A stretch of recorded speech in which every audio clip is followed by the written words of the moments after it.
Heboh istana digoyang rungkat Putri Aryani. Asyiknya momen Ibu Negara Iriana joget, Pak Jokowi ikutan karaoke bareng Kahitna. HUT RI ke-78 di istana sungguh luar biasa. Kalau tidak mengganggu, pemerintah tidak mau mengganggu. Kalau tidak mengganggu waktunya Putri, nanti di 17 Agustus akan kita undang. Kalau tidak mengganggu.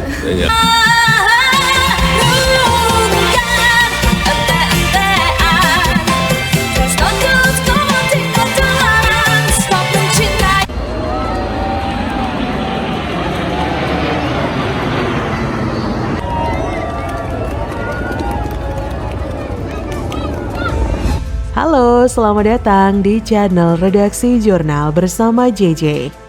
Seperti dilansir dari laman detik.com, hari ulang tahun RI ke-78 di Istana dirayakan begitu semarak di Istana Merdeka, Jakarta kemarin. Saking serunya bahkan istri Presiden Jokowi, Iriana Joko Widodo, sampai terbawa suasana dan ikutan berjoget menikmati hiburan.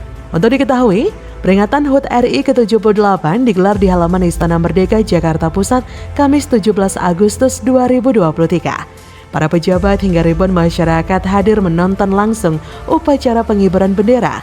Upacara yang dipimpin Presiden Jokowi ini pun berjalan begitu hikmat. Berdasarkan rangkuman detik.com, ada sejumlah momen seru yang membuat acara ini sangat meriah.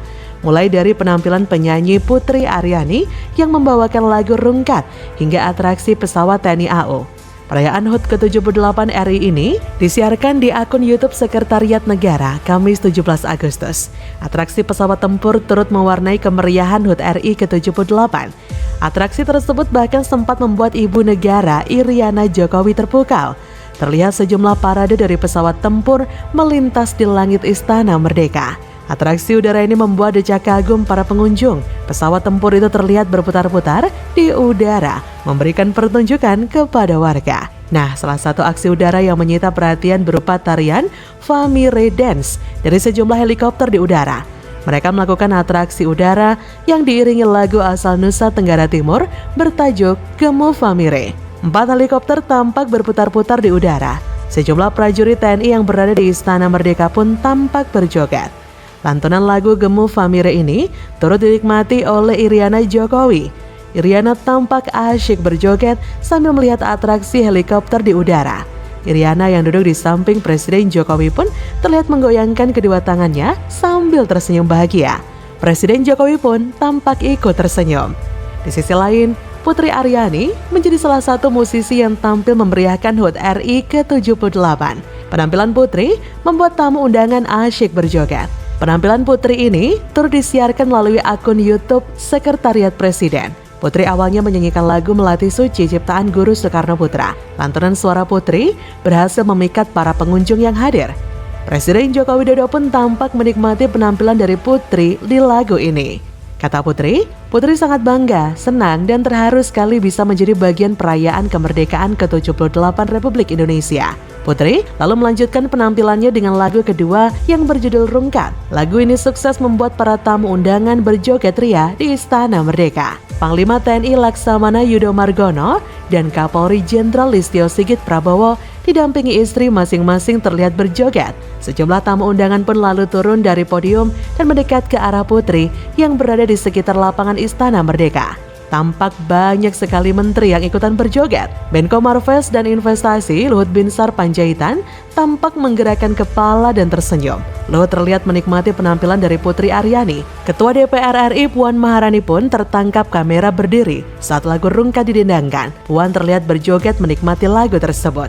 Tak terkecuali Menteri BUMN Erick Thohir, Menhan Prabowo Subianto, dan Pak Basuki Hadimulyono selaku Menteri PUPR dan sejumlah menteri yang lain. Grup musik Kahitna pun ikut tampil di Istana Merdeka menjelang upacara penurunan bendera merah putih. Penampilan Kahitna disaksikan langsung oleh Presiden Joko Widodo. Aksi panggung Kahitna ini turut disiarkan lewat YouTube Sekretariat Presiden. Sejumlah tamu upacara tampak menikmati penampilan Kahitna. Dalam penampilan di lagu pertamanya, Kahitna menyanyikan lagu Cerita Cinta. Sontak para pengunjung terlihat bernyanyi di lokasi. Presiden Jokowi pun turut melihat langsung penampilan Kahitna dari panggung VVIP. Jokowi tampak mengenakan setelan jas. Jokowi terlihat tersenyum saat Kahitna membawakan lagu berjudul Hanya Untukku. Kahitna secara khusus juga memberikan salam kepada Jokowi dan Ibu Iriana yang menyaksikan penampilan mereka. Kata vokalis Kahitna Hedi Yunus, kepada Bapak Presiden Republik Indonesia beserta Ibu Negara Iriana Joko Widodo sudah hadir. Kita ingin menyapa sebelumnya dan juga kepada semuanya yang ada di sini. Selamat sore semuanya. Sapaan dari Kahitna itu pun langsung disambut hangat oleh Presiden Jokowi. Beliau nampak terlihat melambaikan tangan ke arah Kahitna. Presiden Jokowi tampak menikmati pertunjukan musik dari Kahitna.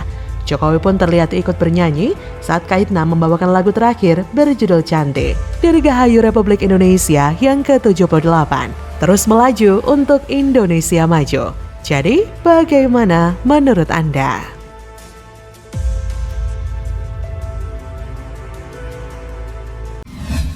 Menolak perintah Caplin, Golkar tak lagi dalam genggaman JK.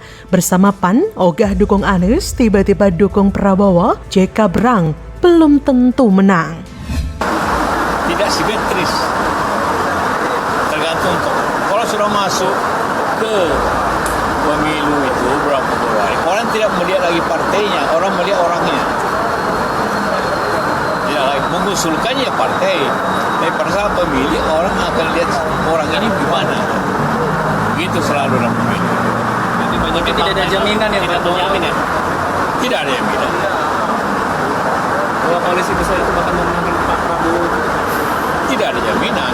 Karena itu saya menawarkan dalam diskusi-diskusi yang akan datang bahwa persatuan ini harus menjadi dasar tonggak dan tujuan daripada koalisi kita. Bahwa kita terbuka dengan bergabung partai-partai dan kekuatan-kekuatan politik lainnya. Golkar pun sama. Nah, pertanyaan saya, kenapa Golkar yang kemarin sudah mulai melirik PDIP, kemudian beralih ke Prabowo? Nah, menurut saya, ini adalah permainan elit dari kelompok-kelompok tertentu yang menguasai Partai Golkar, bukan Erlangga Hartarto ya, yang di luar Partai Golkar yang memainkan gonjang-ganjing di Partai Golkar dan akhirnya memaksa mengarahkan dukungannya ke Prabowo dengan catatan masalah internal Partai Golkar tidak diutak-utik lagi. Halo, selamat datang di channel Redaksi Jurnal bersama JJ. Seperti dilansir dari laman kompas.com, Wakil Presiden ke-10 dan 12, Yusuf Kala, menghargai keputusan Partai Golkar yang memilih mendukung Ketua Umum Partai Gerindra, Prabowo Subianto, sebagai bakal calon presiden 2024. Yusuf Kala berpendapat setiap partai memang harus berkoalisi jika ingin maju di pemilihan presiden. Kata JK pada Senin 14 Agustus, ya setiap partai kan perlu berkoalisi, tentu kita menghargai hal tersebut. JK mengungkapkan Golkar tinggal menjalankan proses selanjutnya usai resmi menetapkan bakal capres pilihannya. Lebih lanjut, JK mengatakan tetap mendukung keputusan Golkar yang memilih Prabowo sebagai capres. Benarkah? Untuk diketahui, hasil musyawarah nasional Munas Partai Golkar sebenarnya menetapkan Erlangga Hartarto sebagai capres. Tapi kini tiba-tiba belok mendukung Prabowo. Ada apa gerangan? Terkait siapa sosok yang cocok menjadi bakal calon wakil presiden dari Prabowo, JK pun enggan menjawab. Ia mempersilahkan agar hal tersebut ditanyakan langsung kepada Prabowo. JK pun menilai kehadiran koalisi besar bukan jaminan untuk memenangkan kontestasi pemilu. Menurutnya, hasil pilpres sepenuhnya berada di tangan rakyat. JK berkata, tidak ada jaminan ya yang memilihkan rakyat. Partai yang mengusulkan yang memilih rakyat. Terserah rakyat mau bagaimana. Rakyat ada yang ikut partainya, ada pula yang tidak. Selama ini kan begitu.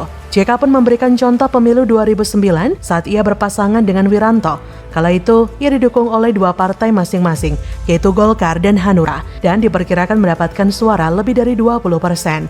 JK berkata, pengalaman saya dengan Pak Wiranto dulu kalau dihitung-hitung jumlah suara itu lebih dari 20%, tapi hanya dapat suara 14%, tidak simetris, kata JK dengan skeptis. Lebih lanjut, ia pun menyebut jika ketokohan sangat berperan dalam menambah suara dalam pemilu. Tergantung ya, kalau sudah masuk ke pemilu itu orang tidak lagi melihat partainya, orang melihat orangnya. Mengusulkan ya partai, tapi pada saat pemilu, orang akan tetap melihat orang ini gimana. Begitu selalu dalam pemilu. Mengetahui adanya deklarasi dukungan yang dilakukan Golkar dan PAN kepada Prabowo Subianto membuat saya agak terkejut. Ini tak hanya soal waktu yang terkesan mendadak, tapi manuver yang dilakukan oleh Partai Kuning dan Biru ini terbilang sedikit mencurigakan. Ada apa sebenarnya dengan Golkar dan PAN yang terlihat begitu terburu-buru mendeklarasikan dukungan kepada Prabowo? Kecurigaan saya cukup beralasan, terutama ketika membaca beberapa informasi yang beredar bahwa kabarnya selama acara Rakernas PAN, kabarnya tidak pernah muncul nama Prabowo Subianto yang akan didukung bersama-sama oleh segenap kekuatan partai yang dahulu dekat dengan sosok Amin Rais itu. Sementara bagi Golkar, kita tahu bahwa dalam acara Rakernas Golkar yang terakhir, saya dengar ex-partai zaman Orde Baru itu memutuskan untuk mengusung Erlangga Hartarto sebagai capres, yang kabarnya tidak bisa ditawar-tawar lagi ketika Golkar harus berkoalisi dengan partai lain untuk Pilpres 2024. Saya tak percaya kalau dukungan mereka tulus kepada koalisi Gerindra dan kawan-kawannya. Boleh saja kita menduga begitu kan? Sama kayak dugaan atau anggapan bahwa mereka tak tahu balas budi setelah diajak berkoalisi oleh PDIP dan kursi menteri diakomodir pasca Pilpres 2019 untuk diberikan kepada ketum Golkar dan PAN itu. Apakah mungkin pula mereka sedang berlindung di bawah ketiak Prabowo agar dugaan kasus hukum yang pernah mengarah pada Zulkifli dan Erlangga akan dipastikan aman kalau koalisi besar kubu Prabowo berkuasa? Amit-amit jangan sampai terjadi semua itu, karena saya yakin bahwa dampaknya akan sangat fatal dan akan berujung penyesalan bagi seluruh negeri ini. Jadi, bagaimana menurut Anda?